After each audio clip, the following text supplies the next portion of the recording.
नमस्कार प्रिय विद्यार्थियों। आज की क्लास में फिजिकल एजुकेशन एंड योगा का पूरा क्वेश्चन पेपर लेके आ चुका हूँ। ये आपका जो क्वेश्चन पेपर है बच्चों सिद्धार्थ विश्वविद्यालय कपिलवस्तु का है। पिछले साल यही पेपर बच्चों BA BSc BCom BSc home science BBA BSc fourth semester में यही पेपर बच्चों आपका कराया गया था फिजिकल एजुकेशन एंड योगा का। इसकी बच्चों मैंने एक क्लास ऑलरेडी करा दी है। ये हमारी बच्चों दूसरी क्लास है। इन दोनों क्लासों को आपको देख के जाना है। आपका पूरा का पूरा पेपर नहीं दोनों क्लासों से आपका कवर हो जाएगा। यूपी में बच्चों बहुत सारे विषय जो कि अपना पेपर भी करा चुके हैं, उसकी मैंने आंसर की भी करा रखी है। चाहे तो उन भी जो है क्लासों का वॉच कर सकते हैं। वीडियो के डिस्क्रिप्शन में मैंने जो है लिंक दे रखा है। तो चलेगा आज की क्लास में बच्चों फिजिकल एजुकेशन एंड योगा के सिद्धार्थ विश्वविद्यालय के टॉप में 100 क्वेश्चन करा रहा हूँ, जो कि परीक्षा की दृष्टि से बहुत ही महत्वपूर्ण रहेंगे सभी विश्वविद्यालय के लिए। ठीक है, पहला इसका क्वेश्चन देखिएगा बच्चों कि निम्नलिखित में से कौन सा शारीरिक शिक्षा के दायरे का सबसे अच्छा जो है वर्णन करता है, आपको बताना है। तो इसमें बच्चों जो है स्वास्थ्य, फिटनेस, मनोरंजन और जो खेल इसमें शामिल है। इसमें का दूसरा राइट होगा। अगला क्वेश्चन भी आपका कि भारत सरकार ने स्वतंत्रता के बाद स्कूलों में शारीरिक शिक्षा को बढ़ावा देने के लिए क्या जो है बड़ा कदम उठाया है। तो कहोगे खेल छात्रवृत्ति प्रशिक्षण जो कार्यक्रम शुरू किए हैं। इसमें का बी है। अगला क्वेश्चन भी आपका कि खेल और संरचना विकसित करने और ग्रामीण क्षेत्रों में शारीरिक शिक्षा को प्रोत्साहित करने के लिए कौन सी योजना शुरू की गई है, आपको ये बताना है। तो कहोगे खेलो इंडिया कार्यक्रम। इसमें का बी है। फिटनेस का मतलब क्या होता है बच्चों। तो कहोगे आराम और जो ऊर्जा के साथ दैनिक गतिविधियों को करने की क्षमता होती है। इसमें का पहला है। फिर के निम्नलिखित में से कौन सा सबसे अच्छा स्वास्थ्य को परिभाषित करता है, आपको बताना है। तो शारीरिक, मानसिक और जो है सामाजिक कल्याण के लिए समग्र दृष्टिकोण है। इसमें का बी। अगला क्वेश्चन भी आपका है कि निम्नलिखित में से कौन सा फिटनेस का घटक नहीं है, आपको बताना है। तो कौन सा बच्चों घटक नहीं, तो कहोगे फिल्में देखना इसका घटक नहीं है और सभी इसका घटक है। फिर कि फिटनेस का मुख्य महत्व क्या, आपको बताना है। इसका बच्चों महत्व है समग्र जो है स्वास्थ्य में सुधार करता है और बीमारियों के जो है जोखिम को कम करता है। इसमें का पहला। अगला क्वेश्चन भी आपका है कि निम्नलिखित में से कौन सा कल्याण का लाभ है, आपको बताना है। तो जीवन की गुणवत्ता, मानसिक जो है शांति को बढ़ाता है। उसके बाद है कि शारीरिक फिटनेस का अहम पहलू क्या है, आपको ये बताना है। इसका बच्चे जो अहम पहलू है नियमित जो है व्यायाम और जो है संतुलित आहार है। इसमें का पहला है। फिर कि मानसिक स्वास्थ्य में क्या शामिल है, आपको बताना है। तो कहोगे भावात्मक जो है स्थिरता जो है तनाव प्रबंधन है। अगला क्वेश्चन भी आपका 11 नंबर की फिटनेस व्यक्ति के जीवन में कैसे योगदान ये देती है, आपको बताना है। तो कहोगे पुरानी बीमारियों के जोखिम को जो है कम करके। इसमें का पहला।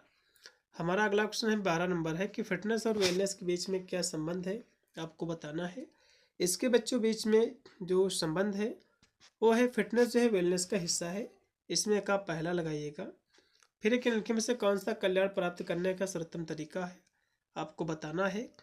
तो इसका बच्चों सर्वोत्तम जो तरीका है संतुलित आहार, नियमित व्यायाम और जो है तनाव प्रबंधन बनाए रखना। इसमें का पहला। फिर है कि मोटापे को जो है परिभाषा क्या है, आपको बताना है। मोटापे की बच्चों जो परिभाषा है वो है एक स्थिति है जहां एक व्यक्ति के शरीर में अत्यधिक जो है वसा होती है जो स्वास्थ्य को जो है प्रभावित कर सकती है। इसमें का पहला। फिर कि मोटापे को परिभाषित करने के लिए कौन सा मापन इस्तेमाल किया जाता है। तो BMI बच्चों प्रयोग किया जाता है, बॉडी मास इंडेक्स। इसमें का बी है। फिर के निम्नलिखित में से कौन सा मोटापे का कारण है प्रमुख, आपको बताना है। मोटापे का बच्चे जो कारण है शारीरिक जो गतिविधियों का अभाव मतलब कमी और अस्वास्थ्यकर जो है आहार। फिर है कि मोटापे में अनुवांशिकी की जो है क्या भूमिका है, आपको बताना है। इसकी बच्चे जो भूमिका है इससे जो है व्यक्ति किसी के वजन बढ़ने का जोखिम जो है बढ़ सकता है। इसमें का बी। फिर के निम्नलिखित में से कौन सा मोटापे का जो है सामान्य कारण नहीं है, आपको बताना है। तो नियमित जो है व्यायाम और जो संतुलित आहार इसका बच्चों कारण नहीं मोटापे का। अगला क्वेश्चन भी आपका है कि मोटापा कम करने का सबसे अच्छा तरीका क्या है। तो कहोगे स्वस्थ खान पान, नियमित जो है व्यायाम करके आप जो है मोटापा कम कर सकते हैं। अगला क्वेश्चन भी आपका कि कौन सी जो है स्वास्थ्य समस्या आमतौर पर मोटापे से जुड़ी हुई है, आपको बताना है। तो डायबिटीज बच्चे जुड़ी हुई है।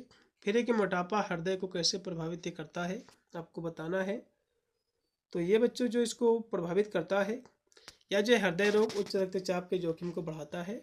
इसमें का पहला है। फिर के निम्नलिखित में से कौन सा जीवन शैली परिवर्तन मोटापे के प्रबंधन के लिए अनुशासित है, आपको बताना है। तो कौन से बच्चों अनुशासित है। तो कहोगे कैलोरी जो है कम ग्रहण करना और जो है शारीरिक जो है गतिविधि बढ़ाना। बिल्कुल। उसके बाद है कि निम्नलिखित में से कौन सा स्वास्थ्य जोखिम मोटापे के कारण नहीं है, आपको बताना है। तो कौन सा बच्चों कारण नहीं है? देखो हाई ब्लड प्रेशर ये भी इसका कारण है, हृदय रोग भी, लेकिन मजबूत प्रतिरक्षा है कोई भी बच्चों मोटापे के कारण नहीं है। इसमें का सी है। जीवन शैली का अर्थ क्या आपको बताना है। देखो जीवन शैली बच्चों एक व्यक्ति जिस तरह से रहता है, जिसमें आदतें, व्यवहार, दैनिक गतिविधियां शामिल, इसी को हम जीवन शैली कहते हैं। फिर है कि निम्नलिखित में से कौन सा जीवन शैली को अच्छी तरह से प्रभावित करता है, आपको बताना है। तो जीवन शैली के बच्चों जो अच्छी तरह से जो प्रभावित करता है, ये व्यक्तिगत जो पसंद आदतों का एक संयोजन जो स्वास्थ्य और कल्याण को प्रभावित करता है। इसमें का पहला है। फिर कि स्वस्थ जीवन शैली क्यों जरूरी है, आपको बताना है। ये बच्चों जो है ये जो जरूरी है, रोगों को जो है रोकने में मदद करती है और समग्र जो कि स्वास्थ्य में सुधार करती है। इसमें का पहला है। फिर के निम्नलिखित में से कौन सा कारक जीवन शैली को प्रभावित नहीं करता है, आपको बताना है। तो कहोगे लंबे समय तक टीवी देखना इसको प्रभावित नहीं करता और सभी करते हैं। अगला क्वेश्चन भी आपका है कि किसी व्यक्ति की जीवन शैली पर कौन सा कारक प्रमुख जो प्रभाव डालता है, आपको बताना है। तो कहोगे जो कारक है खाने की आदतें जो है शारीरिक गतिविधियों का सबसे ज़्यादा प्रभाव डालती हैं। योग बच्चों कहाँ से आया, तो कहोगे भारत से योग शब्द की उत्पत्ति हुई है। कौन सा बच्चों प्राचीन ग्रंथ योग का मूलभूत जो कि शास्त्र माना जाता है, तो पतंजलि का जो है योग सूत्र। इसमें का राइट आपका जो बच्चों रहेगा इसमें का सी। फिर है कि योग का पिता कौन है माना जाता है, कहोगे महर्षि पतंजलि जी। इसमें का भी है। किस काल को योग की उत्पत्ति की शुरुआत माना जाता है, तो वैदिक काल को बच्चों। इसमें का भी। इसमें का भी है।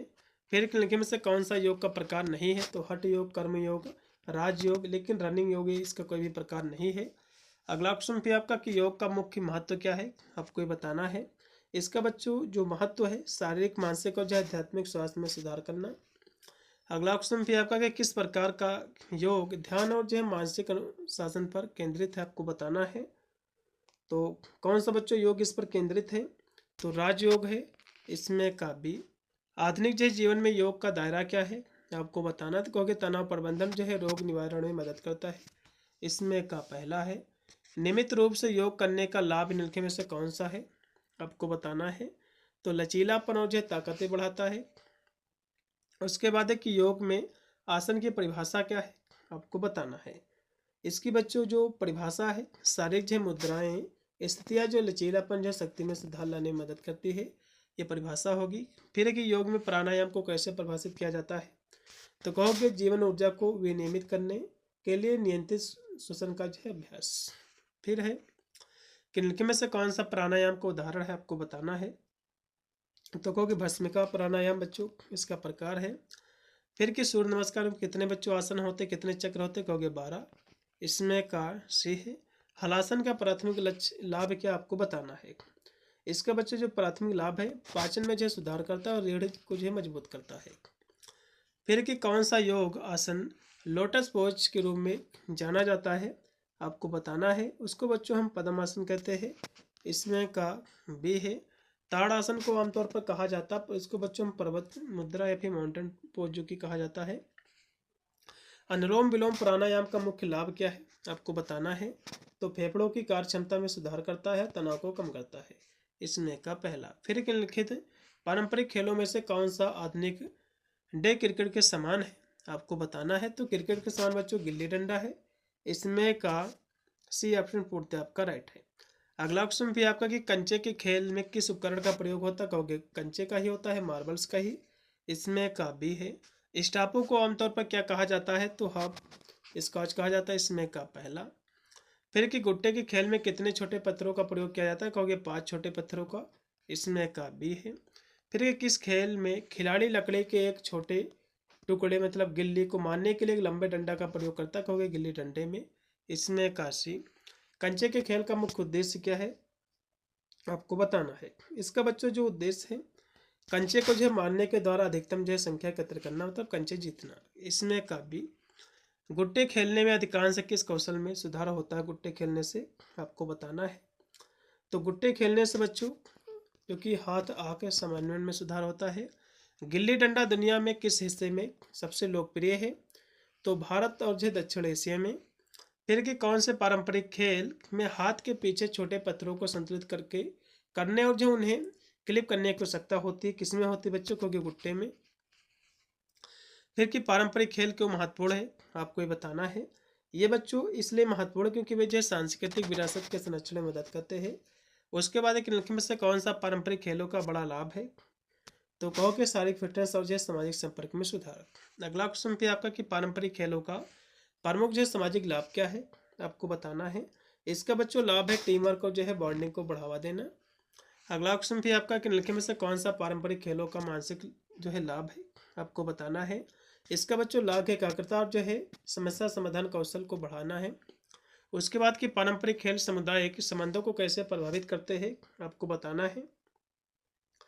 तो ये बच्चे जो प्रभावित करते हैं सांस्कृतिक संबंधों को मजबूत करके लोगों को एक जो है साथ लाकर, इसमें का पहला है। फिर एक निम्नलिखित में से कौन सा पारंपरिक खेलों का लाभ नहीं है, आपको बताना है। तो बच्चों लोगों को पृथक बनाना इसका कोई भी लाभ नहीं है, क्योंकि लोगों को जो है एकजुट करता है। फिर कि कैसे जो पारंपरिक खेल शारीरिक स्वास्थ्य का समर्थन करते हैं, आपको बताना है। तो ये जो है शारीरिक गतिविधियों जो है व्यायाम जो कि शामिल करके। उसके बाद है पारंपरिक खेल को डिजाइन करने में पहला कदम क्या है, आपको बताना है। इसका बच्चों जो पहला जो कदम है खेल की संस्कृत पृष्ठभूमि उद्देश्य को समझना है। फिर कि पारंपरिक खेल को डिजाइन करते समय कौन सा कारक सबसे महत्वपूर्ण है, आपको बताना है। तो कहोगे सरलता, पहुंच और जय सांस्कृतिक प्रासंगिकता। अगला क्वेश्चन भी आपका कि मनोरंजन का क्या अर्थ है, आपको बताना है। मनोरंजन का बच्चों अर्थ होता है खाली समय के दौरान मनोरंजन और जो आराम की जाने वाली गतिविधियां है, इसमें का पहला है। फिर के निम्नलिखित में से कौन से मनोरंजन की सर्वोत्तम परिभाषा, आपको बताना है। तो बच्चों एक स्वैच्छिक और गतिविधि है जो मन और जो शरीर को ताजा करती है, इसमें का पहला। मनोरंजन का मुख्य उद्देश्य क्या है, इसका क्षेत्र क्या आपको बताना है। इसका बच्चों जो क्षेत्र है वो क्या है, ठीक है। तो इसका बच्चों जो क्षेत्र है शारीरिक मानसिक और सामाजिक कल्याण है। अगला क्वेश्चन भी आपका कि मनोरंजन बच्चों क्यों जरूरी है। ये बच्चों तनाव कम करने में मदद करता है और समग्र स्वास्थ्य में सुधार करता है। अगला क्वेश्चन भी आपका कि निम्नलिखित में से कौन सा मनोरंजन गतिविधियों का एक उदाहरण है, आपको बताना है। तो कौन सा बच्चों उदाहरण है इसका, तो कहोगे आउटडोर खेल खेलना, इसमें का पहला। मनोरंजन का जो है मुख्य लक्ष्य क्या है, कहोगे आराम और जो आनंद को बढ़ावा देना। फिर कि मनोरंजन जो गतिविधियों की योजना बनाने में सबसे महत्वपूर्ण कारक क्या है, आपको बताना है। तो कहोगे गतिविधियों को जो है सुखद और स्वास्थ्य के लिए फायदेमंद जो कि होना चाहिए। अगला क्वेश्चन भी आपके मनोरंजन के सिद्धांत के अनुसार किस प्रकार का वातावरण जो है दिया जाना चाहिए, आपको बताना है। तो कहोगे सभी जो प्रतिभागियों के लिए सुरक्षित जो है सुलभ हो जो। उसके बाद है कि मनोरंजन जो है दैनिक जीवन का एक भाग क्यों होना चाहिए, आपको बताना है। ये बच्चों इसलिए होना चाहिए क्योंकि यह जो है शारीरिक मानसिक और जो है सामाजिक कल्याण में सुधार करता है। अगला क्वेश्चन भी आपका कि एरोबिक्स का प्राथमिक उद्देश्य क्या है, आपको बताना है। तो हृदय संबंधी फिटनेस और सहनशीलता में सुधार करना। फिर किनमें से कौन सा सबसे अच्छा जुम्बा का वर्णन करता है, आपको बताना है। तो जुम्बा बच्चों नृत्य के माध्यम से फिटनेस का एक्सरसाइज है, इसमें का पहला है। नियमित रूप से एरोबिक्स करने का प्रमुख लाभ क्या आपको बताना। देखो बच्चों हम बहुत ही तीव्र गति से क्लास को करा रहे हैं, फास्ट क्लास, क्योंकि पेपर बच्चों कल आपका लगा हुआ है, ठीक है। तो नियमित रूप से एरोबिक्स करने का प्रमुख लाभ क्या है, आपको बताना है। तो कहोगे वजन कम करने में मदद करता है और दिल की जो है सेहत को बेहतर बनाता है। अगला क्वेश्चन भी आपका कि जुम्बा पारंपरिक एरोबिक्स से कैसे भिन्न है, आपको ये बताना है। जुम्बा बच्चों नृत्य चालों को शामिल करता है, जबकि एरोबिक्स दोहराव अभ्यासों पर जो ध्यान केंद्रित करता है। अगला क्वेश्चन भी आपका कि शारीरिक शिक्षा का प्राथमिक उद्देश्य क्या है, आपको बताना है। इसका उद्देश्य बच्चों शारीरिक फिटनेस समग्र कल्याण में सुधार करना है। फिर के निम्नलिखित में से कौन सा शारीरिक शिक्षा का उद्देश्य नहीं, आपको बताना है। तो बौद्धिक बच्चों ठहराव इसका उद्देश्य नहीं और सभी इसके उद्देश्य हैं। शारीरिक शिक्षा का मुख्यतः उद्देश्य क्या है, आपको बताना है। इसका बच्चों जो उद्देश्य है शारीरिक मानसिक और जो सामाजिक कल्याण है। अगला क्वेश्चन भी आपका कि निम्नलिखित में से कौन सी गतिविधि शिक्षा के बारे में एक गलत फहमी है, आपको बताना है। तो कौन सी बच्चों है, तो कहोगे या जो है केवल खेल खेलने के बारे में, तो ये बच्चों गलत फहमी है। अगला क्वेश्चन भी आपका कि शारीरिक शिक्षा के दायरे में निम्नलिखित में से कौन सा शामिल है। तो स्वास्थ्य शिक्षा मनोरंजन खेल फिटनेस वेलनेस से सभी हैं। इसमें का डी। फिर के लिखे में से शिक्षा व्यक्ति के विकास के किस पहलू में योगदान देती है, आपको बताना। तो कहोगे शारीरिक, मानसिक और भावनात्मक विकास में, इसमें का सी। फिर के शारीरिक शिक्षा का एक प्रमुख उद्देश्य क्या आपको बताना है। तो कहोगे इसका बच्चों जो उद्देश्य हो जाएगा 83 की बात करें तो जो है गमक कौशल विकसित करना। उसके बाद है कि कौन सा शब्द शारीरिक शिक्षा से नज़दीकी से जुड़ा हुआ है। तो सक्रिय जीवन शैली, इसमें का भी। शारीरिक शिक्षा का बड़ा फायदा क्या है आपको बताना है। ये बच्चों शारीरिक और मानसिक स्वास्थ्य में वृद्धि होना। उसके बाद है कि शारीरिक शिक्षा निम्नलिखित में से किसकी रोकथाम में मदद करता है आपको बताना है। ये बच्चों मोटापा जैसे जीवन शैली से जुड़ी बीमारियों में मदद करता है। उसके बाद है कि शारीरिक शिक्षा के बारे में गलत धारणा क्या है, इसमें क्या आपको बताना है। यह बच्चों केवल एथलीटों के लिए है, तो ये बच्चों गलत धारणा है और सभी इसमें की सही धारणा है। फिर के शारीरिक शिक्षा के बुनियादी पहलुओं में से एक क्या है आपको बताना है। तो कहोगे स्वस्थ सक्रिय जीवन शैली को बढ़ावा देना है। अगला क्वेश्चन भी आपका कि इनमें से कौन सा शारीरिक शिक्षा का प्रमुख घटक है आपको बताना है। तो ताकत और सहनशीलता प्रशिक्षण है। अगला क्वेश्चन भी आपका कि स्कूलों में शारीरिक शिक्षा का अंतिम लक्ष्य क्या है आपको बताना है। इसका बच्चों लक्ष्य संतुलित और स्वस्थ विकसित करना है। अगला क्वेश्चन भी आपका कि शारीरिक शिक्षा के बारे में महत्वपूर्ण गलत धारणा क्या है आपको बताना है। तो कहोगे यह बच्चों शैक्षिक विषयों के रूप में महत्वपूर्ण नहीं है, यह बच्चों एक गलत धारणा है और सभी इसमें की सही धारणा है। आधुनिक समाज में शारीरिक शिक्षा की आवश्यकता क्यों है आपको बताना है। इसकी बच्चों आवश्यकता इसलिए क्योंकि शारीरिक और मानसिक स्वास्थ्य को बढ़ावा देना है। उसके बाद है कि शारीरिक शिक्षा का मुख्य महत्व क्या है आपको बताना है। इसका बच्चा जो महत्व है यह स्वस्थ और सक्रिय जीवन शैली का नेतृत्व करने में मदद करती है। अगला क्वेश्चन भी आपका कि शारीरिक शिक्षा के दायरे में इनके में से कौन सा शामिल है। तो इसमें बच्चों स्वास्थ्य, सामाजिक कल्याण, प्रतियोगी खेल प्रशिक्षण, मनोरंजन, फिटनेस गतिविधियाँ सभी।